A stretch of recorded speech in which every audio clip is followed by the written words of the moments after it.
Yeah ఇప్పుడు for example మనం radiation ఇవ్వాలనుకోండి, ఒక పార్ట్కి రేడియేషన్ ఇవ్వడానికి ఏ పార్ట్కి రేడియేషన్ ఇస్తామో దాన్ని ముందుగా ప్లాన్ చేసుకుంటాము.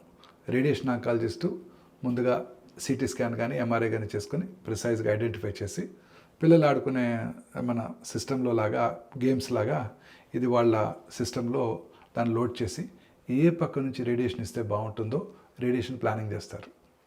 ఆ radiation planning is the most important thing in radiation treatment. అదే టైం పడుతుంది. ఈ టేక్స్ టైం. రేడియేషన్ ఆంకాలజిస్ట్ ఈ takes 2-3 days to plan this. Plan చేశాక ఆ రేడియేషన్ ఆ ప్లానింగ్ని ఆ కంప్యూటర్ ఏం చేస్తుందంటే ఆ రేడియేషన్ డెలివరీ సిస్టమ్ లీనియర్ యాక్సిలరేటర్కి ఇచ్చేస్తుంది.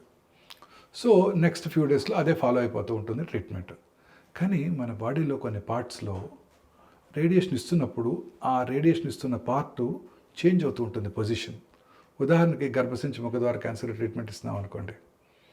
ఆ ట్రీట్మెంట్ ఇచ్చినప్పుడు ఏమవుతుంది, ఒకరోజు రేడియేషన్ ప్లానింగ్ అయిపోయింది, 3 days రేడియేషన్ ఇచ్చేశారు. 4th day patient had constipation. Constipation వచ్చినప్పుడు ఏమవుతుంది, ఆ రెక్టమ్ ఏం చేస్తుంది, ఆ లోడెడ్ రెక్టము సర్విక్స్ని కొంచెం ముందుకు పుష్ చేస్తుంది. అంటే సర్విక్స్ పొజిషన్ మారిపోయింది. అంటే మనం ఇవ్వాల్సిన ట్రీట్మెంట్ ఇవ్వాల్సిన లొకేషన్ ఒక 3 millimeters ముందుకు మూవ్ అయింది. బట్ నార్మల్ రేడియేషన్ టెక్నాలజీలో భారతదేశంలో ఎక్కడైనా కానీ ఇంతకుముందు ఎక్కడైతే మనం ప్లాన్ చేసామో అక్కడే రేడియేషన్ ఇచ్చేస్తాం. తద్వారా పార్ట్ ఆఫ్ ద రెక్టమ్ మీద డోస్ పడుతుంది and part of the tumour మీద డోస్ తగ్గిపోతుంది. ఇది problem with the normal linear accelerator. ఇప్పుడు మనం తీసుకొచ్చిన ఆర్టిఫిషియల్ ఇంటెలిజెన్స్ పవర్డ్ లీనియర్ యాక్సిలరేటర్లు ఏమవుతుందంటే ఈ సిస్టంలో it has its own CT scan. So treatment ఇచ్చే ముందు ఇది ఏం చేస్తుంది, ఆ ట్యూమర్ని చూస్తుంది. చూశాక ఇట్ హ్యాస్ ఆర్టిఫిషియల్ ఇంటెలిజెన్స్, కృత్రిమ మేధస్సుతో ఆలోచిస్తుంది. అదేంటి, రేడియేషన్ డాక్టర్ గారు ట్రీట్మెంట్ ప్లాన్ చేసిన రోజు సర్విక్స్ ఇక్కడ ఉంది, ఇప్పుడేంటి 3 millimeters మూవ్ అయిందని గమనిస్తుంది. Then again it has artificial intelligence. So it adapts, అంటే ఈ కొత్త లొకేషన్కి అడాప్ట్ చేసుకుని ఆ లొకేషన్కి ట్రీట్మెంట్ ప్లాన్ చేసి డెలివర్ చేసేస్తుంది. That is the power of artificial intelligence and it does it in 2 to 3 minutes. ఇదే రేడియేషన్ ఆంకాలజిస్ట్ చేయాలనుకోండి 3 రోజులు పడుతుంది. So that's the power of artificial intelligence. అలాగే బ్రెయిన్లో ట్యూమర్కి ట్రీట్ చేస్తున్నాం. ట్యూమర్ 5 centimeters ఉంది. ట్రీట్మెంట్ స్టార్ట్ చేసినప్పుడు 8 రోజుల తర్వాత ఆ ట్యూమర్ సైజు 4.2 centimeters తగ్గిపోయింది. అప్పుడు ఈ మిషన్ ఏం చేస్తుంది, దాన్ని ఐడెంటిఫై చేస్తుంది, చూస్తుంది. It has its own CT scan. చూసిన తర్వాత ఆలోచిస్తుంది అండ్ కొత్త సైజుకి ట్రీట్మెంట్ రీప్లాన్ చేసి వితిన్ 2 minutes డెలివర్ చేసేస్తుంది. సో దట్ పక్కన ఉన్న నార్మల్ బ్రెయిన్ కణజాలానికి రేడియేషన్ డోస్ తగ్గిపోతుంది. That is the power of artificial intelligence. So కృత్రిమ మేధస్సుతో కూడిన లీనియర్ యాక్సిలరేటర్ మాత్రమే ఇది చేయగలదనమాట. ఏ రోజుకు ఆ రోజు ఇది చూస్తుంది, ఆలోచిస్తుంది, అడాప్ట్ చేసుకుంటుంది, కొత్త లొకేషన్కి ట్రీట్మెంట్ ప్లాన్ చేస్తుంది, డెలివర్ చేసేస్తుంది. Hardly 2 to 3 minutes. ఇది రేడియేషన్ ఆంకాలజీలో వచ్చిన recent advancement.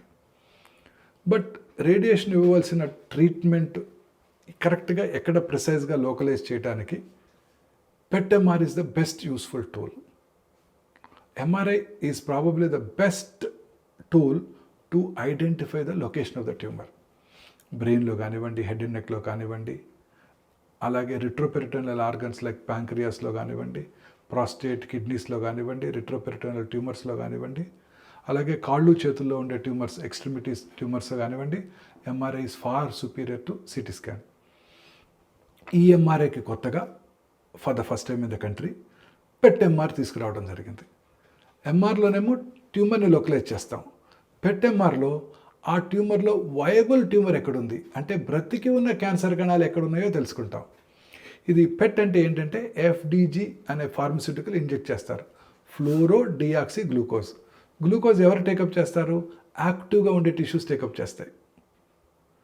Cancer cells are the most active cells. అందుకని ఎక్కువ గ్లూకోజ్ టేకప్ చేసి they light up on PET scan. So PET coupled with MR. So it's the best useful tool to stage the cancer. కరెక్ట్గా tumour ఎక్కడుంది, ఆ ఉన్న ట్యూమర్లో బ్రతికిన కణజాలం ఎక్కడుంది, వైబుల్ ట్యూమర్ అంటాం దాన్నే, నెక్రాటిక్ టిష్యూ ఎక్కడుందో చూసుకొని ఆ వైబుల్ ట్యూమర్కే ప్లాన్ చేయాలన్నమాట. సో ఇప్పుడు ఇమాజిన్ చేయండి, PET MRని ఈ ఆర్టిఫిషియల్ ఇంటెలిజెన్స్ పవర్డ్ లీనియర్ యాక్సిలరేటర్ని కనుక మనం కంబైన్ చేసినట్టయితే that's the best way to treat cancer. Cancer radiation ట్రీట్మెంట్లో మేజర్ ప్రాబ్లం ఎక్కడొస్తుందో తెలుసా, మనకి నార్మల్ కణజాల మీద డోస్ ఎక్కువ పడి అవి డ్యామేజ్ అయినప్పుడు సైడ్ ఎఫెక్ట్స్ వస్తాయి. ప్రిసైజ్గా రేడియేషన్ అంతా కూడా ట్యూమర్నే టార్గెట్ చేసామనుకోండి, సైడ్ ఎఫెక్ట్స్ మినిమైజ్ అయిపోతాయి అండ్ క్యూర్ అయ్యే అవకాశాలు కూడా ఎక్కువైపోతాయి.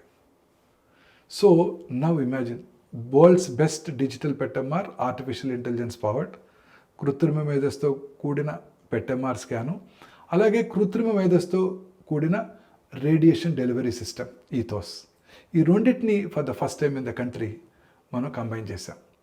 అంటే మన ప్రతి పేషెంట్కి కూడా డిజిటల్ పెట్టెంఆర్ ఆర్టిఫిషియల్ ఇంటెలిజెన్స్ పవర్తో చేసి ఆ ఇమేజ్ని మనం ట్రీట్మెంట్ ప్లానింగ్ చేసి ఆ ప్లానింగ్ని మనం లీనియర్ యాక్సిలరేటర్ కనుక ఇన్స్ట్రక్షన్ ఇచ్చినట్టయితే ప్రిసైజ్గా ట్యూమర్ మీదే రేడియేషన్ డోస్ ఇవ్వగలుగుతాం.